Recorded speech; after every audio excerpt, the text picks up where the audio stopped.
देखिए तुला राशि वालों, आपकी राशि के स्वामी शुक्र हैं और विशेष तौर पर शुक्र के साथ साथ बृहस्पति का संबंध जिस प्रकार का होता है आप समझे, दोनों विद्वान हैं।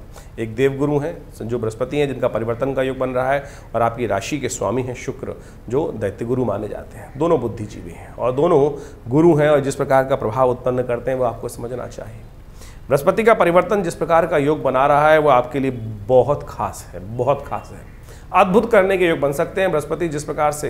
देखिए सबसे पहले तो समझें, बृहस्पति ग्रह कोई वक्री हो जाता है तो कई गुना अधिक बलवान हो जाता है, और आपकी राशि के अनुसार से बृहस्पति इन दिनों गोचर में अष्टम भाव में चल रहे हैं। अष्टम भाव रहस्यों का भाव माना जाता है। अष्टम भाव मिस्ट्री अपने आप में बहुत उत्पन्न करता है, उसको मृत्यु का भाव भी बोला जाता है। मृत्यु अपने आप में एक बिल्कुल रहस्य माना जाता है, और उसके दृष्टिकोण से वहाँ चलते चलते बंधन के भाव में चलते चलते बृहस्पति महाराज जब वक्र हो जाएंगे तो और शक्ति संपन्न हो जाएंगे। आपकी क्रिएटिविटी बढ़ाने का बहुत सुंदर अवसर आपको मिलने वाला है।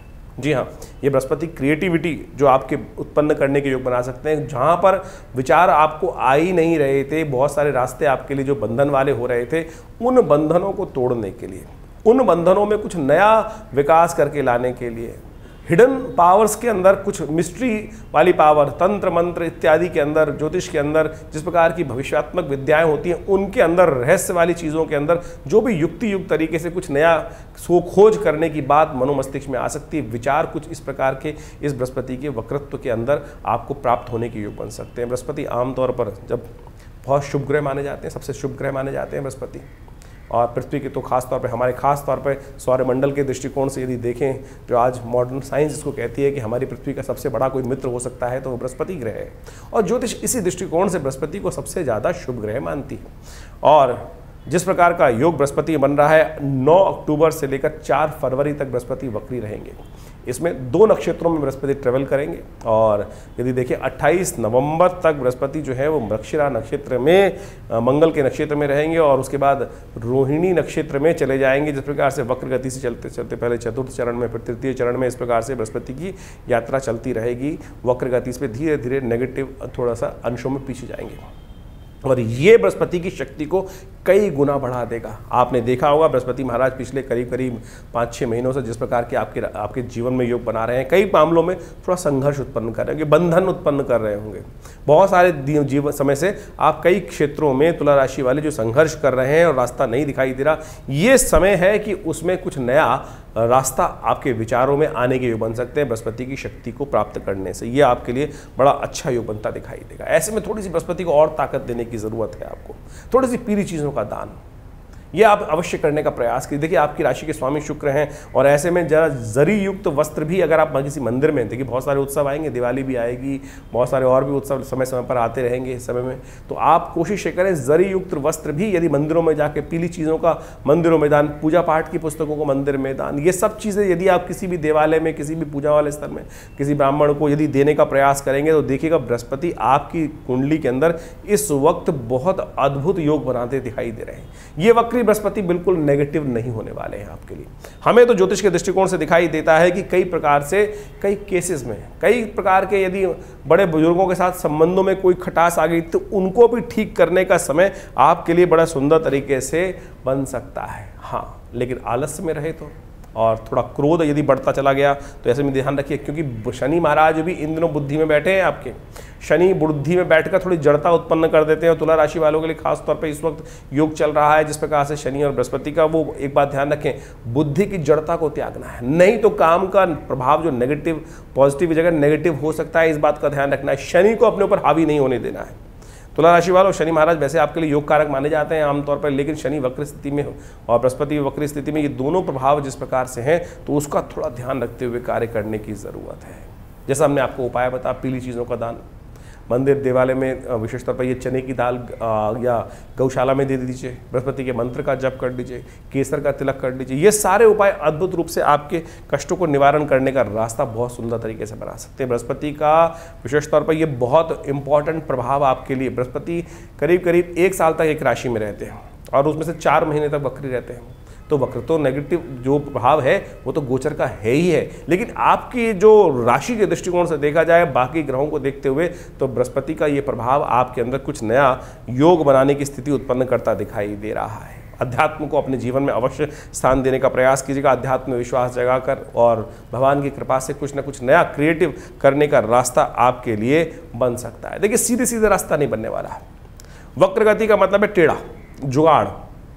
आमतौर पे जब वक्र गति होती है तो हमने ऐसा प्रभाव देखा कि कोई ना कोई रास्ता उंगली को टेढ़ी करने के द्वारा आप अपने रुके हुए काम थे उनको बनाने की स्थिति उत्पन्न कर सकते हैं। ऐसा भी समझें कि बृहस्पति, कोई भी ग्रह वक्री होता है तो वो जो अंश में आगे बढ़ता है उन्हीं अंश में पीछे बढ़कर फिर दोबारा मार्गी होगा तो उन अंशों में चलने का दोबारा प्रयास करेगा, यानी उन्हीं अंशों में वापस आगे बढ़ेगा। तो यानी आपके पास जिस समय को आप जी चुके हैं, जिस समय को आप फेस कर चुके हैं, उसमें दोबारा कुछ ना कुछ नया करने का रास्ता आपको ग्रह द्वारा रास्ता दिखाता है। कई बार आपने देखा होगा कि आप जिस रास्ते में चलते हैं उसके बाद मन में आता है यार इस प्रकार से ऐसा ना कर पाते तो कहीं और दोबारा चांस मिलेगा तो ठीक करेगा। ये बृहस्पति का जो गोचर में प्रभाव है, वक्री हो रहा है फिर मार्गी होगा, और यानी जो चीज़ें आप कर चुके हैं उनमें आपको दोबारा एक नया रास्ता मिलने के योग बन सकते हैं और पूरी तरह से उसको आप दोबारा ठीक करने के रास्ते बना सकते हैं। ये देव योग से बहुत सुंदर रास्ता आपको प्राप्त होने के योग हैं। कोशिशें करें, ज्योतिष को इस प्रकार से आप समझने का प्रयास करें।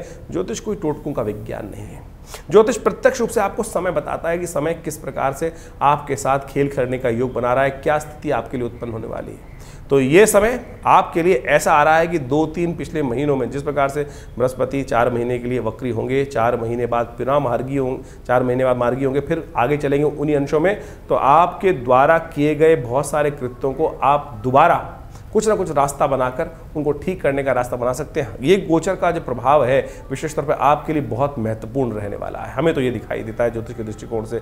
और जितना बृहस्पति को आप ताकत देंगे, जिस प्रकार से मंत्र जब बताया आपको, ग्रांग ग्रींग ग्रोंग से गुरुवे नमः, इस मंत्र का जप करने का प्रयास कीजिए। ज्योतिष के द्वारा अपनी जन्मपत्री को अच्छे समझने का प्रयास करें, एनालाइज करने का प्रयास करें, तो बहुत इंपॉर्टेंट चीज़ जिसको आप अच्छे समझ सकते हैं। ये बृहस्पति का प्रभाव बड़ा महत्वपूर्ण हमें दिखाई देता है आपके लिए, विशेष तौर पर तुला राशि वालों के लिए बड़ा महत्वपूर्ण योग बनता दिखाई दे रहा है। देखिए, ग्रहों का परिवर्तन समय समय पर होता रहता है। इन सब परिवर्तनों का प्रभाव तो प्रत्यक्ष रूप से जब हम आपके समक्ष उपस्थित करते ही रहते हैं, लेकिन ये जो गोचर का परिवर्तन है इसको विशेष तौर पर आपके मूल जन्मपत्री के साथ विचार करना बहुत जरूरी है। आमतौर पर यदि हम केवल गोचर के ही दृष्टिकोण से, 12 राशियों के दृष्टिकोण से ही बात करते रहेंगे तो एक बात समझें कि वो तो केवल ऊपर से भाव पता चलेगा कि क्या किस प्रकार के रास्ते बनने हैं।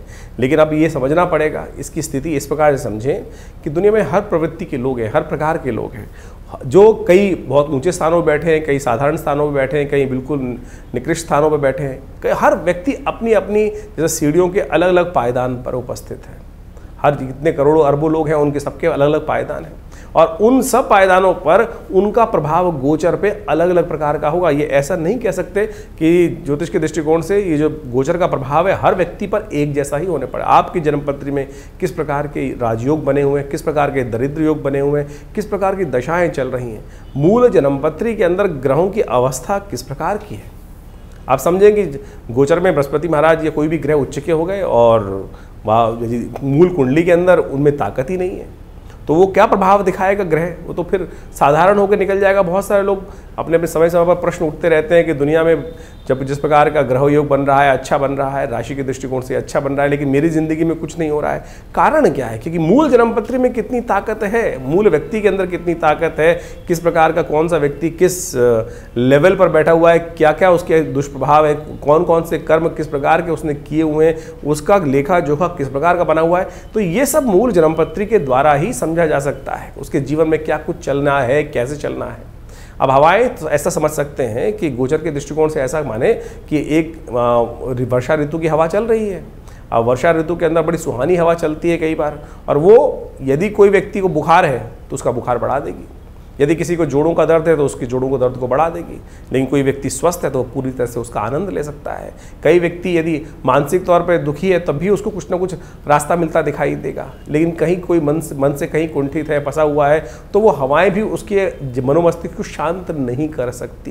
तो यही प्रभाव ऐसे इसी प्रकार से समझें कि जन्मपत्री को मूल रूप से देखना, विचार करना, और उस सब के हिसाब से गोचर का प्रभाव तो हम समय समय पर आपके समक्ष उपस्थित करते ही रहते हैं। तो इसको बहुत वृहद रूप से, बहुत बहुत सूक्ष्म दृष्टिकोण से ज्योतिष को एनालाइज करने की आवश्यकता होती है, और उसके लिए ही हम अच्छे से हर चीज़ को देखने का प्रयास करते हैं, समझाते हैं, और उसके प्रभाव को यदि हम समझें तो बहुत बिल्कुल बढ़िया प्रत्यक्ष रूप से, एक नहीं हज़ारों लोगों के साथ संबंध हुआ, और बहुत सारे लोगों की जन्मपत्रियाँ देखने को देखते ही रहते हैं। और जब देखने को मिलता है, कई बार हज़ारों लोगों की कुंडलियों में इस प्रकार के योग लिख के दिया, समझाया कि भाई ये इस प्रकार का होने का योग है, ऐसा होगा, बिल्कुल मूल जन्मपत्री में जिस प्रकार से ऐसी दशाओं का योग है, इस वर्ष इस दिन ऐसा कुछ होने के योग बने, और सत्य माने। बहुत सारे लोग आते हैं मिलकर कि महाराज ये हो गया, ऐसा हो रहा है, ये स्थिति थी। तो आप समझे कि ज्योतिष बिल्कुल प्रत्यक्ष विज्ञान है, लोग समझने का हमको प्रयास करना चाहिए। उसके जो उपाय हैं, सबसे बड़ी बात उपाय है। किसी भी चीज़ के अंदर आप किसी डॉक्टर के पास गए, उन्होंने आपको एनालाइज करके बता दिया कि आपकी चीज़ों को समझकर, नब्ज को देखकर, आपके ब्लड टेस्ट को देखकर कि भाई ये समस्या है, अब उसका निदान क्या है। तो अगर निदान कोई कह दे कि भैया इसको कोई निदान ही नहीं है, ये तो ऐसे ही चलेगा, ऐसे ही होना है, तो फिर उस विज्ञान का फायदा क्या है। ज्योतिष यश के अंदर हर चीज़ का निदान है। सकल पदार्थ हैं जगमाही, कर्महीन पुरुष पावत नाही। ये बात सिद्धांत हमको समझना चाहिए कि हर चीज़ का कोई ना कोई जो कष्ट जीवन में आया है, उसका निदान भी किसी ना किसी प्रकार से कहीं ना कहीं उपस्थित है। बस वो हमारी किस्मत में होना चाहिए, सही रूप से होना चाहिए, सही समय पर हम सही जगह पहुंच जाएं, सही रास्ता अपना लें, तो बिल्कुल वारे न्यारे होने के योग बन जाते हैं, किस्मत जाग जाती है, कष्ट दूर हो जाते हैं। और यदि दुर्भाग्य जीवन में है तो बिल्कुल पड़ोस में बैठा हुआ वो उपाय भी जीवन में व्यक्ति भटकता रहता है, और पड़ोस में भी वो रास्ता बिल्कुल सही नहीं प्राप्त हो पाता। अज्ञानता की स्थिति इस प्रकार से हो जाती है। ये सारा समय का खेल है, ये सारा जीवन में भाग्य का खेल है। जो कहा गया ना, भाग्यम फलति सर्वत्र न च विद्या न च पौरुषम, कहीं गलत नहीं है। इसलिए भाग्य को जगाने का प्रयास करें, और भाग्य जगाने का तरीका जो है सबसे श्रेष्ठ है परमात्मा की कृपा, धार्मिकता अपने अंदर उदय रखें, परमात्मा का विश्वास की तरफ अपना विश्वास को दृढ़ रखें। देखिए, एक गरीब को कोई हेल्प करा हुआ, एक श्वान को भी रोटी दी हुई, किसी प्रकार भी कोई भी पुण्य आपने किया है, वो कहीं ना कहीं काम आता है, अनअकाउंटेबल नहीं जाता। बहुत सारे लोग कहते रहते हैं कि भाई जीवन में सब कुछ अच्छा ही किया, सब कुछ मैंने इसको हेल्प करी, इसको हेल्प करी, वो उसके बाद भी अब पता नहीं तुम्हारा घड़ा कब भरने वाला है भाई। हो सकता है गड्ढा इतना बड़ा हो कि पूर्व जन्म में या किसी जन्म में कोई ऐसे अज्ञात दुष्कर्म हो गए हैं, जिसके कारण से जो पुण्य आप कर रहे हैं वो छौंकी लगते चले जा रहे हैं। अब किसी व्यक्ति के पास 2 करोड़ का लोन है, अब वो कमा रहा है 100 रुपया, तो 100 रुपये कमा के उस लोन को उतारने का प्रयास करेगा तो वो छौंक लग के उड़ ही जाएगा, पता भी नहीं चलेगा। उसका ब्याज, चक्रवर्ती ब्याज ही इतना होगा कि जो रोज़ की कमाई हो रही है वो निकल नहीं पा रहा है। तो ये स्थिति हमको समझनी है, और ये मूल जन्मपत्री समझा सकती है कि क्या स्थिति है, किस प्रकार का है, कहाँ कौन सी गलती हुई, और किस प्रकार से उसको ठीक करने के लिए कितना किलो वजन दूसरे पलड़े में डालना है कि दूसरा पलड़े पे जो भार है, दुष्कर्म का भाग है, कष्ट का भार है, वो कैसे कट जाए। और इसलिए आपको ज्योतिष को समझना चाहिए। ज्योतिष के प्रत्यक्ष रूप से यहाँ हम जो भी आपके गोचर के प्रभाव को, बृहस्पति के प्रभाव को हमने आपके उपस्थित रखा आपकी राशि के अनुसार से, वो बिल्कुल वैदिक दृष्टिकोण से, प्रामाणिक दृष्टिकोण से बिल्कुल सत्य है।